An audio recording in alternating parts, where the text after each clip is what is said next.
आजको वचन छ भजन सङ्ग्रह 133। दाजुभाइहरूको एकता, यात्राको निम्ति दाउदको गीत। दाजुभाइहरू एकतामा बस्नु कति भलो र मनोहर कुरा हुन्छ। दाजुभाइहरू एकतामा बस्नु कति भलो अनि मनोहर कुरा हुन्छ।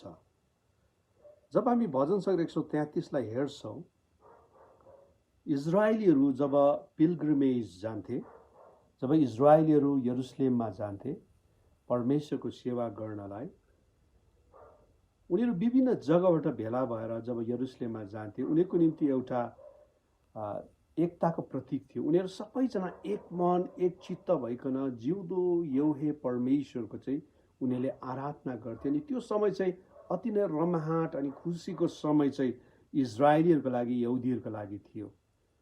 अनि त्यही कुरोलाई सम्झना गर्दै भजनकारले यो कुराहरू लेख्दछ, दाजुभाइहरू एकतामा बस्नु कति भलो र मनोहर कुरा छ।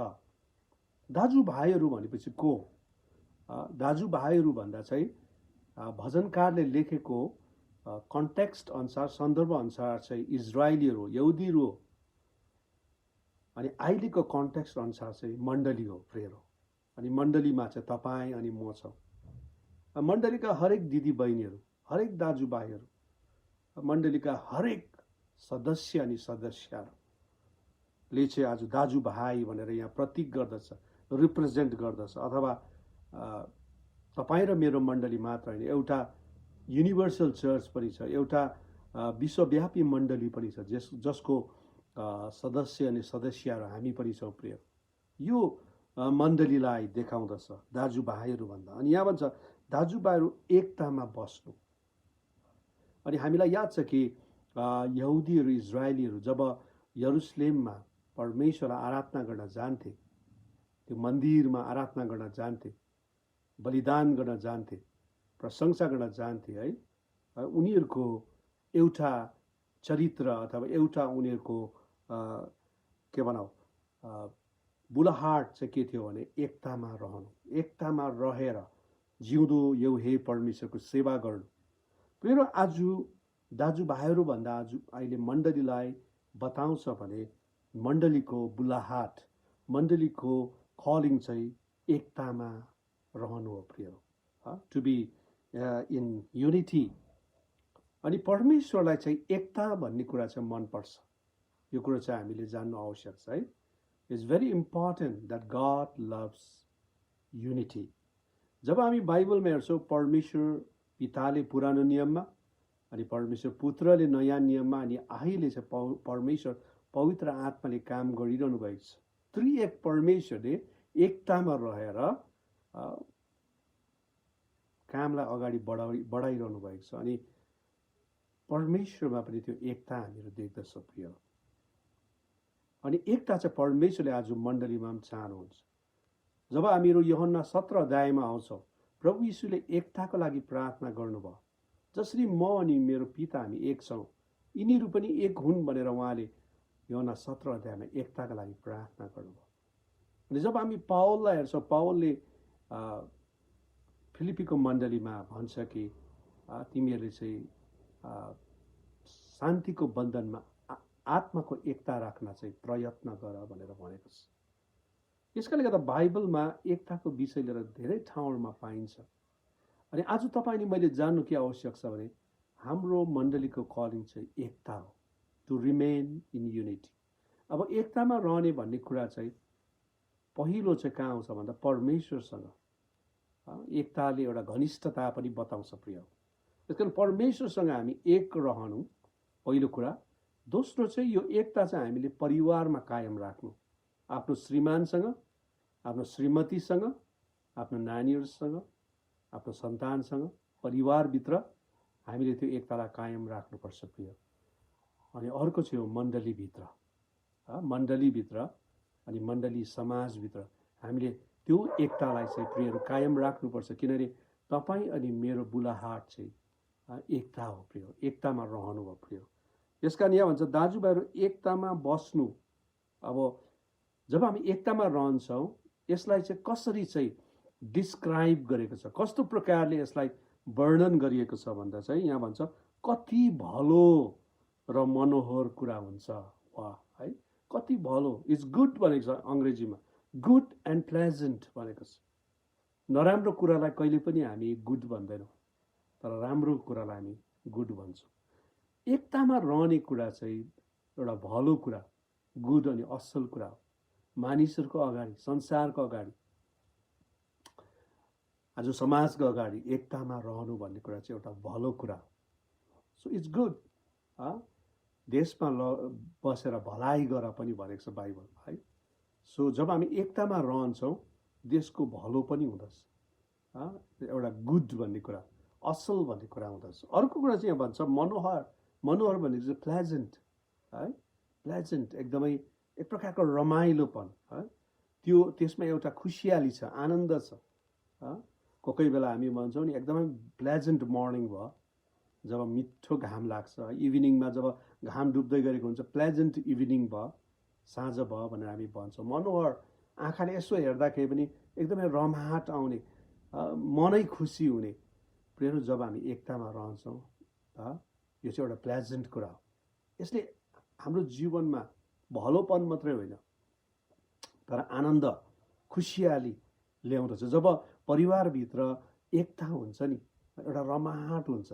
परिवारभित्र एउटा झगडा पर्दै गरेको, लोकदेशवासी जहिले पनि झगडा गर्ने, है, परिवारभित्र कति अशान्ति हुन्छ हेर्नुहोस् त। जहिले पनि झगडा लडाइँ भएको मण्डलीभित्र कति अशान्ति हुन्छ। अनि तपाईँलाई याद छ, एक दिन त्यो लोकदेशवासी डिभोर्स भएर पनि जानु सक्छ, मण्डली टुक्रिएर पनि जानु सक्छ, because there is no unity, एकता छैन। प्रिय, यस कारणले गर्दाखेरि एकतामा रहनु चाहिँ मनोहरको इज भेरी मच प्लेजेन्ट कुरा हो। त्यो परिवारभित्र, त्यो मण्डली, त्यो समाजभित्र चाहिँ के हुँदछ, एउटा मनोहर अथवा प्लेजेन्ट, एउटा रमाइलो कुरा हुँदछ। अब यसलाई अझै गहिरो प्रकारले दाउदले यहाँ दुईटा कुरासँग एकतालाई यसले के गरेको छ, तुलना गरेको छ। दाउदले तुलना गरेको छ। यहाँ भन्दैछ 2 पदले, वंशसङ्ग्रह 133 सङ्ख्याको, यो त शिरमा लगाएको मूल्यवान तेल जस्तो हुन्छ, जो हारुनको दारीसम्म बग्याउँछ, जो तिनको पोषकको कठालो समय बगेर जान्छ। वाह, है, यो चाहिँ त्यो शिरमा लगाएको मूल्यवान तेल जस्तो हुन्छ। कसको शिरमा लगाएको? हारुन। हारुन चाहिँ को हुनुहुन्छ? पुजारी। ओके, त जब हामी बाइबलमा हेर्छौँ, प्रस्थानमा आउँछौँ, तपाईँहरूले पढ्नुहोस् पवित्र स्थानको विवरणहरू, पवित्र स्थान कसरी बनाउनु पर्छ, पवित्र स्थानमा के कुराहरू चाहिन्छ भन्ने कुरा आउँदाखेरि एउटा कुरो चाहिँ तेल पनि थियो। अनि तेल चाहिँ किन भन्दा चाहिँ त्यो चाहिँ पुजारीलाई अभिषेक गर्नको निम्ति, त्यो तेल चाहिँ, है, राजालाई, अगमवक्तालाई अभिषेक गर्नको निम्ति। अनि यो जुन तेलको कुरा गर्दैछ नि, यहाँ नै भन्छ यो चाहिँ एउटा मूल्यवान तेल हो। यो तेल अर्डिनेरी तेल होइन, तपाईँ अनि मैले गएर बजारमा किन्ने तेल होइन, तर यो परमेश्वरको परमेश्वरले दिनुभएको आज्ञा अनुसार यो तेल चाहिँ भद्राक्षको तेल, एकदमै मिठो बास्ना भएको एकदमै मूल्यवान तेलसँग चाहिँ एकतालाई तुलना गरेको छ। अनि त्यो तेल चाहिँ कसको टाउकोमा लगाइन्थ्यो? हारुनको, पुजारीको टाउकोमा लगाइन्थ्यो। अनि जब त्यो टाउकोमा लगाइन्थ्यो, दारीमा बगेर आउँथ्यो। भनेपछि त्यो तेलको एमाउन्ट, तेलको मात्रा धेरै थियो। खनाइन्थ्यो त्यो तेल, चुरुक्कै होइन, अलिकति होइन, तर सिङबाट तेल चाहिँ खनाइन्थ्यो। अनि दारीबाट गएर लुगाको तल कठालो छेउसम्मै त्यो लुगा बगेर जान्थ्यो। याद गर्नुहोस्, आज एकतालाई चाहिँ अभिषेकको तेलसँग तुलना गरेको छ, एनोइन्टिङ ओइलसँग तुलना गरेको छ, जो चाहिँ पवित्र मन्दिरमा, पवित्र स्थानमा पुजारीहरूलाई अभिषेक गर्नलाई प्रयोग गर्थ्यो। प्रियहरू, आज जब हामी एकतामा रहन्छौँ नि, हाम्रो जीवनमा, हाम्रो परिवारमा, हाम्रो मण्डलीमा पनि त्यो एउटा अभिषेक पवित्र आत्माको बगेर आउँछ। पवित्र आत्माको अभिषेक बगेर आउँछ। यो कुरा चाहिँ हामीले जान्नु आवश्यक छ। एकतामा नै पवित्र आत्माले अभिषेकको काम गर्नुहुन्छ। जुन मण्डलीमा अनेकता छ, त्यो मण्डलीमा पवित्र आत्माले काम गर्न सक्दैन, बरु दुष्ट आत्माले काम गर्देला, तर पवित्र आत्माले काम गर्न सक्दैन। तर जहाँ चाहिँ एकता छ नि, पवित्र आत्माको अभिषेक बगेर आउँदछ। प्रिय, त्यति मात्र होइन, त्यो अभिषेक चाहिँ पुजारीको तेल अथवा जहाँ एकता छ नि, त्यो एकताको अथवा अभिषेकको त्यो तेल चाहिँ कहाँबाट बग्छ भन्दा चाहिँ हारुनको शिरदेखि। यसले के बताउँछ प्रियहरू? हारुनको शिर अथवा हारुनले के बताउँछ भन्दा चाहिँ मण्डलीको गुरुजनहरू, मण्डलीका लिडर्सहरू, चाहे आमा लिडर हुन्, चाहे बाबु लिडर हुन्, आज लिडर्सहरूबाट चाहिँ, अगुवाहरूबाट चाहिँ एकता चाहिँ बगेर आउँछ, जसरी त्यो अभिषेकको तेल बग्दछ। अनि दारी अनि तल लुगाको कठालो समय जाने कुरा चाहिँ हो मण्डली। अनि याद गर्नुहोस्, एकता चाहिँ शिरबाट अथवा लिडर्सहरूबाट नै सुरु हुनुपर्छ। अनि यो चाहिँ मण्डलीमा बगेको हुनुपर्छ। जतिजना तपाईँहरू कोही लिडर्सहरू मलाई हेरिरहनु भएको छ भने हामीले चाहिँ एकतालाई चाहिँ प्रेम गर्नुपर्छ। एकता ल्याउने कुरा मण्डलीभित्र हामीले त्यो कुरालाई चाहिँ जोगाउनुपर्छ फेरि, किन एकतालाई चाहिँ अभिषेकको तेलसँग तुलना गरेको छ। अनि एकताद्वारा चाहिँ मण्डली चाहिँ पवित्र आत्माको अभिषिक्ततामा बगेर जाँदछ प्रिय। दोस्रो कुरा यहाँ भन्छ 3 पदले, त्यो हर्मोन डाँडाको शीत सियोन पर्वतमा परे जस्तो हुन्छ, किनकि त्यहीँ परमप्रभु सदाकाल जीवनको आशिष खन्याउनुहुन्छ। अर्को ब्युटिफुल कुरा चाहिँ के छ भने यो चाहिँ हर्मोन डाँडाको शीत जस्तो है प्रियरो। जब तपाईँ इजरायल जानुहुन्छ नि, इजरायल चाहिँ एउटा सुखा जग्गा हो।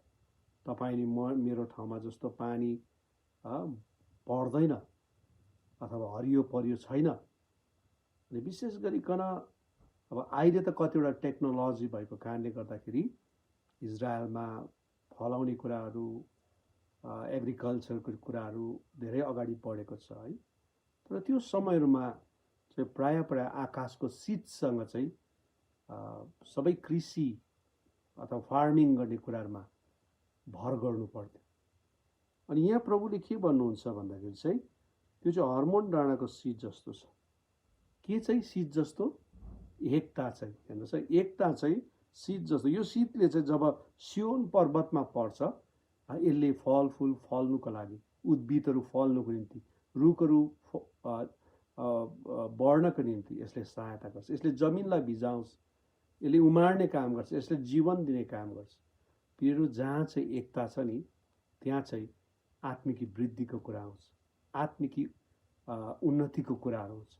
जहाँ एकता छ, यो एकता चाहिँ एउटा शीत जस्तो जसले सुक्खा भूमिहरूलाई भिजाउँदछ अनि यसले उद्भिद हरियो परि उमार्ने काम गर्दछ। त्यसरी नै आज हाम्रो आत्मिक जीवनमा, माण्डलिक जीवनमा हामीहरू जब एकतामा रहन्छौँ नि प्रियहरू हो, हाम्रो जीवनमा आत्मिकी उन्नति, आत्मिकी उब्जनी, हरियो परियो रहने आत्मामा यसले हामीलाई सहायता गर्दछ।